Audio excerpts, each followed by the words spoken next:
Iraani mandriossa sõjaline infrastruktuur on purustatud. Nüüd suunab USA oma pilgu strateegilisematele sihtmärkidele. Kargi saar on üks neist. See Iraanile oluline nafta ja sõjaline saar on USA rünnakute tõttu tugevalt kannatanud. Iraan kaotab kõik. Viimane elus hoidev asi libiseb režiimi käest. Kui USA viib plaani ellu ja teeb Kargi saare kõrbeks, ei taastu Iraan aastaid. Tavalisel inimesel ei tundu Kargi saar kuigi oluline. Väike korallsaareke Pärsia lahe põhjaosas, umbes 55 kilomeetrit ehk 34 miili loodes Iraani Bashiri sadamast. Pikka aega oli see asustamata, kuid 20. sajandi Iraani maavarade buumi järel sai Kargi saar naftapõhise jõukuse võtmekohaks. 1960. aastatel rajati saarele toornaftaterminal ja laadimisrajatised ning 2020. aastate keskpaigaks sai seal korraga laadida 10 supertankerit. Pea naftaäri meeles see muutub hiljem oluliseks. Ainuüksi naftatööstus tõi Kargi saare USA strateegiliste sihtmärkide hulka võimaliku rünnaku korral. Lissame veel mõned sõjaväerajatised, millest hiljem räägime, ning saate saare, mis on rohkem kui näib. USA teadis seda ja 13. märtsi öösel tuli teade, USA oli rünnanud. Sihitud löögid raputasid kogu saart, teatas USA president Donald Trump 13. märtsil ning fookus oli saarel asuvatel sõjalistel sihtmärkidel.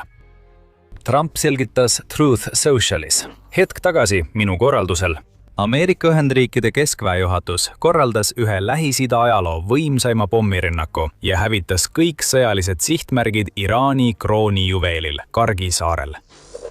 Ta lisas, et USA on jätnud endale väikese mõjuvõimu, mida nad saavad saarele veel kasutada, kuna Kargi naftarajatised jäeti väidetavalt puutumata.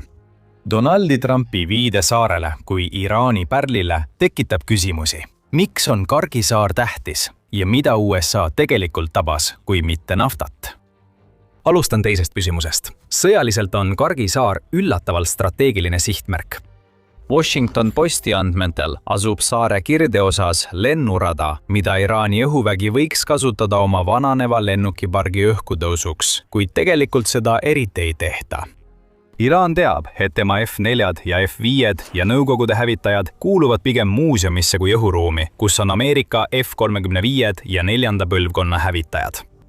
Lennurada saab kasutada Shahidi droonide õhkutõusuks ning Iraan on rünnanud droonidega kogu lahe piirkonda ja Hormuzi väina. Washington Post lisab, et Kargi saarel on mitu kai laevade laadimiseks.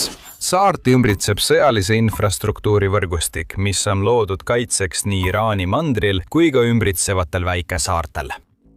Nii et praegu tähendab Kargi saare pommitamine vähemalt seda, et hävitatakse sõjalised sihtmärgid, mida Iraan võiks kasutada Hormuzi väinas konteiner- ja kaubalaevanduse ähvardamiseks. Kargi saare sõjaline jõud võib olla suurem, kui Washington Post väidab. BBC andmetel teatas USA keskväejuhatus ehk CENTCOM, et USA ründas Kargi saarel üle 90 Iraani sõjalise sihtmärgi, hoides naftataristu puutumatuna. Farsi kohaselt, mis on BBC andmetel Iraani poolametlik uudisteagentuur, olid nende 90 sihtmärgi seas õhutõrjesüsteemid, kopterihangar, juhtimistormi ja mereväebaas. Rünnaku puhul eeldataks palju ohvreid, kuid Iraan ütleb, et neid pole. Bushiri provintsi asekuverner Ishan Jahanian väitis, et rünnakus ei saanud kannatada ei sõjaväelased, naftafirmade töötajad ega saare elanikud ning kõik sektorid jätkavad oma tavapärast tegevust. Kas see on sõjaliselt tõsi, on vara öelda. Aga naftasektoris näib Kargi saar tõepoolest puutumata olevat. See pole mitte sellepärast, et USA ei suutnud naftataristut tabada, vaid nad otsustasid seda mitte teha. Ja nagu me mõne hetke pärast selgitame, on suur põhjus, miks USA jättis Kargi saare nafta puutumata. Vaatame naftat lähemalt. Trump nimetab Kargi saart Iraani kroonijuveeliks, sest see annab suure osa Iraani režiimi sissetulekust. Miks? Sest see on naftaterminal. Iraan on rikas nafta ja gaasi poolest. BBC andmetel on seal umbes 10% maailma tööstatud naftavarudest, mis 2024. aastal hinnati 208,6 miljardit barrelit. Kui lisada siia veel 15% maailma tööstatud gaasivarudest, siis on selge, miks saar, mis ehitati spetsiaalselt nende väärtuslike ressursside käitlemiseks, võib muutuda tõeliseks kroonijuveeliks. Kargi saar on ühendatud Iraani mandriosaga torujuhtme kaudu, mis pumpab iga päev saarele tohutul hulgal toornaftat. Umbes 90% Iraani toornaftast liigub läbi Kargi saarele ehitatud terminali, kuhu nafta transporditakse torude kaudu, mis on ühendatud mandriosaga. Lisaks on olemas supertankerid, mis veavad kuni 85 miljonit tallonit naftat. Need sõidavad saare pikkade kaide äärde, et peale võtta sinna voolavat naftat, kuna saar asub sügavas vees, mis võimaldab tankeritel pinnal püsida. Kuna tankerid ei pääse mandri sadamatest Iraani naftale ligi, on Kargi saar võtmekoht Iraani nafta suure koguse eksportimisel ja ostjateni toimetamisel. Enamik tankerid suundub Kargi saarelt lahkudes Iraani kontrollitavasse Hormuzi väina. Seejärel lähevad nad tavaliselt Hiinasse, Iraani suurimasse naftakliendiriiki. Reutersi andmetel läheb üle 80% Iraani naftaekspordist ühele kliendile, kokku 1,38 miljonit barrelit päevas. USA-Hiina majandus- ja julgeolekukomisjoni ülevaate kohaselt müüb Iraan oma toornaftat Hiinale tõenäoliselt $9 odavamalt kui 2025. aasta võrdlushind $69 barreli kohta. Kiire arvutus näitab, et Iraan teenib Hiinale nafta müügist päevas umbes $82,8 miljonit. Kui arvestada terve aasta, teenib Iraan Hiinale müügist üle $30,2 miljardi, millest 90% liigub Kargi saare kaudu. See ongi Kargi saare tähtsus Iraani režiimile.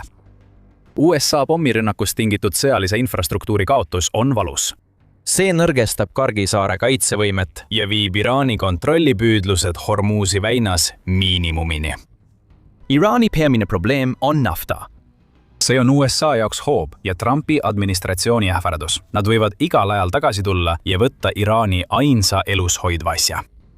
Aga USA pole Kargi saarega nii kaugele läinud. Enne kui selgitame, miks ja kuidas see muudaks Iraani jaoks kõike, tuletame kiiresti meelde, et vaatate saadet The Military Show. Veendu, et oled kanali tellinud, kui soovid rohkem ülevaateid, sest me analüüsime selliseid teemasid igal nädalal. Nüüd Iraani kroonijuveel. Miks USA pole siiani Iraani naftataristut rünnanud? Mõned arvavad, et USA prioriteediks on Kargi saare sõjalise taristu hävitamine. See võib olla nii, sest USA pommitajad ja hävitajad jätkavad Iraani sõjaliste positsioonide hävitamist. Donald Trumpi sõnul ei jäetud Kargi saare naftat ründamata strateegilistel põhjustel, vaid tema korralikkusest. Meie relvad on maailma kõige võimsamad ja arenenumad. Kuid korralikkuse huvides olen otsustanud mitte hävitada saare naftataristut, kuulutas Trump samas Truth Sociali postituses, kus ta teatas USA rünnakust saarele. Ja tõepoolest, nagu BBC teatab, väidab Johanjan, et nafta eksportimise protsess saarelt käib pärast USA rünnakut täielikult edasi ning saartel asuvad naftafirmad on saanud jätkata oma tegevust ilma katkestusteta.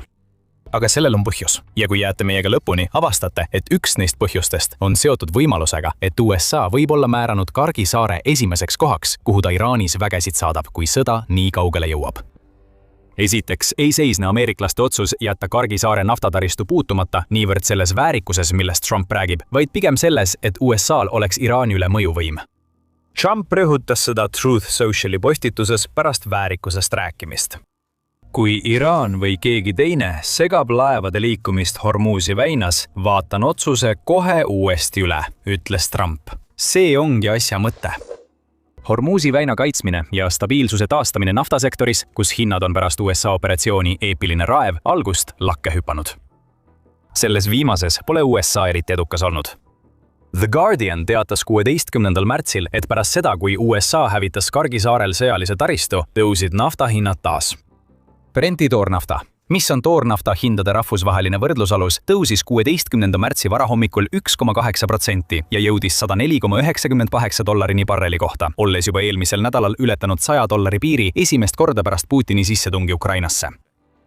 Seda võib pidada Kargi saare rünnaku esimeseks järeltõukeks, mis võib vaibuda, kui Iraan arvestab Trumpi ähvardustega uute rünnakute osas, kui Iraan ei jäta Hormuzi väina rahule. Praegu võib Iraan mõelda, miks kurssi muuta. Nende režiim teenib hästi naftahinna tõusudelt.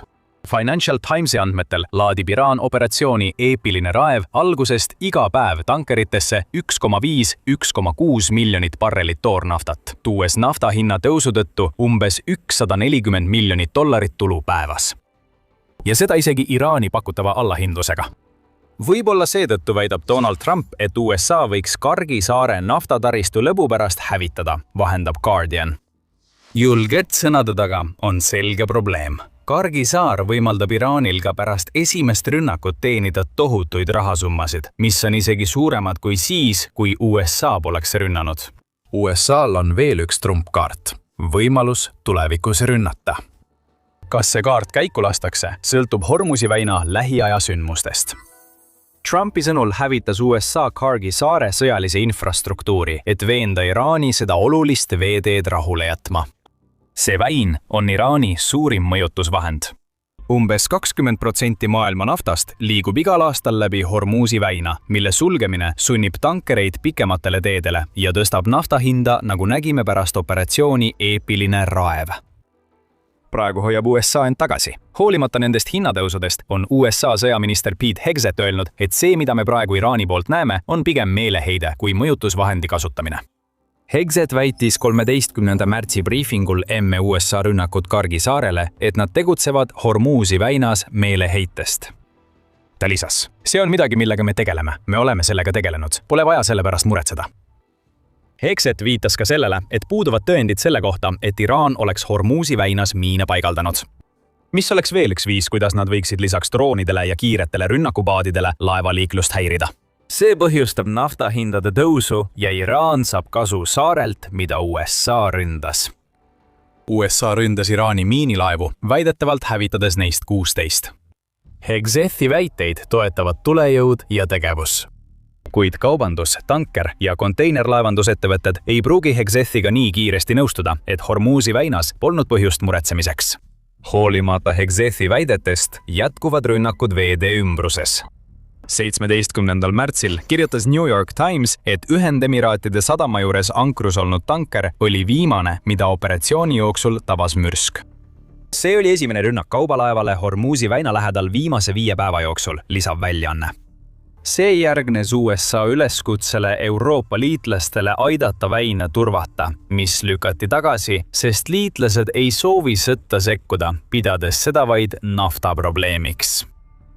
Viimane rünnak näitab, et Iraan ei võtnud Trumpi hoiatust tõsiselt. Hormuzi väin ei ole endiselt ohutuks lävimiseks vaba ja see toob meid tagasi Kargi saare juurde ning Trumpi kaardi juurde, mis USA'l on veel mängu panna. Sõjaline infrastruktuur saarel on hävitatud. Edasi saar ise. Kuigi Trump ähvardas rünnata Kargi saare naftataristut, ei pruugi ta seda teha oodatud viisil. Veel rohkem pomme ja rakette saarele lennutades hävitakse kindlasti Iraani majanduslikust vaatenurgast, kuid see tähendaks ka tohutut eskalatsiooni, mis suruks Iraani nii kitsasse nurka, et ta hakkaks ründama nagu marutõbine loom kõiki ja kõike. Kargi saare kui tähtsa naftatransiidipunkti hävitamine ei leevenda praegusi naftahinna šokke. Kui naftataristut ei pommitata, mida Ameerika Ühendriigid siis teevad? Jeruusalemm Posti andmetel on täiesti võimalik, et Kargi saarele saadetakse väed kohale. Lehe andmetel võivad USA vallutada Iraani saare, kui riigi režiim ja islami revolutsiooni kaardivägi jätkavad tegevust Hormuzi väinas. Axios märgib, et Trumpi administratsioon arutas saare hõivamist juba 7. märtsil, mis heidab uut valgust Kargi saare rünnakutele. Need ohustasid Iraani, aga näitasid ka, kuidas USA valmistus saare hõivamiseks, mida Iraan ei saa takistada, sest Kargi saare sõjaline infrastruktuur on hävitatud. BBC hinnangul on hõivamine väga tõenäoline. On koostatud isegi operatsiooni kontseptsioon ehk CONOP, mis kirjeldab, kuidas USA saaks selle ellu viia. CONOP on sisuliselt dokument, mis kirjeldab erinevaid tegevusvõimalusi, mida riik saab kasutada oma sõjaliste eesmärkide saavutamiseks. USA on seni täitnud peamised Kargi saare CONOP-i eeldatavad punktid. Saare õhutõrje suruti esialgse rünnaku ajal maha. USA suudab koguda vajalikke luureandmeid, kasutades hävitajate, helikopterite ja droonide, näiteks M69 Reaperi ülelende.